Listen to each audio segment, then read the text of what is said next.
चंद्रशेखर आजाद ने सुप्रीमो मायावती की तारीफ, लेकिन कहीं ना कहीं बीएसपी यानी कि बहुजन समाज पार्टी पर बोला हमला। आखिरकार चंद्रशेखर आजाद ने क्यों कहा कि प्रत्यक्ष को प्रमाण की आवश्यकता नहीं पड़ती? क्या वो बताना चाहते हैं कि मायावती की पार्टी यानी कि बीएसपी अब मजबूती से आगे तभी लड़ सकती है जब एएसपी और बीएसपी का गठबंधन हो चुका? नमस्कार दोस्तों, आप देख रहे हैं हिंद समाचार और मैं हूं आपके साथ ज्योति यादव। आपको बताना चाहेंगे कि एएनआई को दिए गए एक इंटरव्यू के दौरान चंद्रशेखर आजाद से जब सुप्रीमो मायावती की राजनीति पर सवाल किया जाता है तो वो कहते हैं कि प्रत्यक्ष को प्रमाण की आवश्यकता नहीं है। अभी बीएसपी कैसा कर रही है, अगर मैं इस पर टीका टिप्पणी करूंगा तो कहा जाएगा कि मैं बुराई कर रहा हूं, इसलिए मैं उस पर नहीं बातचीत करना चाहता। जिसके बाद पत्रकार एक और सवाल करता है राजनीति को लेकर। वो कहते हैं कि चंद्रशेखर सीधे तौर पर बताते हैं कि किस प्रकार से वो मायावती उनके लिए सर्वोपरि है, हमारी बड़ी नेता है, हमारी बहन जी है, लेकिन कहीं ना कहीं अब वो पार्टी इतनी मजबूत नहीं है। और इतनी मजबूत वो पार्टी तभी हो सकती है जब वर्ष 2027 में बीएसपी और एएसपी यानी बहुजन समाज पार्टी और आजाद समाज पार्टी का गठबंधन होगा। इसमें कोई दो राय नहीं है दोस्तों कि बीते कई सालों से चंद्रशेखर आजाद की पार्टी का ग्राफ बढ़ता जा रहा है।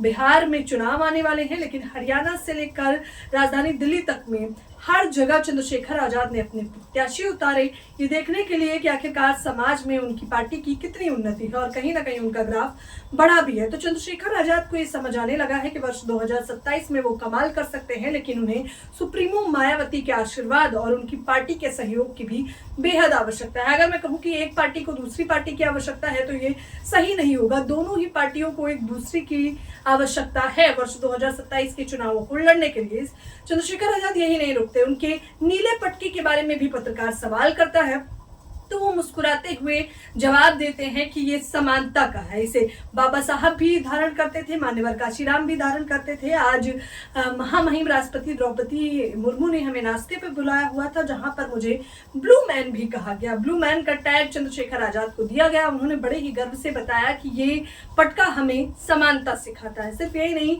नगीना के सांसद चंद्रशेखर आजाद ने और तमाम प्रतिक्रियाएं दी कि किस प्रकार से ये समाज में उनकी लड़ाई लंबी होने वाली है। और यहाँ तक नहीं, उन्होंने कहा कि बीएसपी से जुड़े हुए तमाम लोग जो अब एएसपी में आ रहे हैं या उन्हें जगाने का काम आजाद समाज पार्टी के लोग कर रहे हैं। चंद्रशेखर आजाद प्रत्यक्ष तौर पर भी कई बार कह चुके हैं कि उन्हें मायावती के आशीर्वाद की आवश्यकता है। वो तमाम बार कह चुके हैं कि वो मूवमेंट को आगे बढ़ाना चाहते हैं।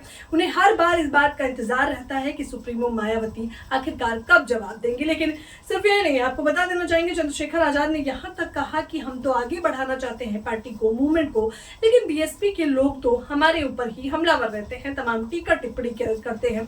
उन्होंने एक मुहावरा भी कहा कि निंदक नीरे राखी आंगन कुटी छवाए। आप समझ गए होंगे कि उन्होंने कहा कि हमें तो चाहिए कि जो लोग हमारी निंदा करते हैं हम उतना ही आगे से बढ़ते चले जाते हैं, हम उतना ही मजबूती से अपनी लड़ाई लड़ते हैं। तो बीएसपी का साथ उन्हें बेहद जरूरी है और उन्होंने एक बार फिर से सुप्रीमो मायावती से मुस्कुराते हुए काफी कुछ कहा है।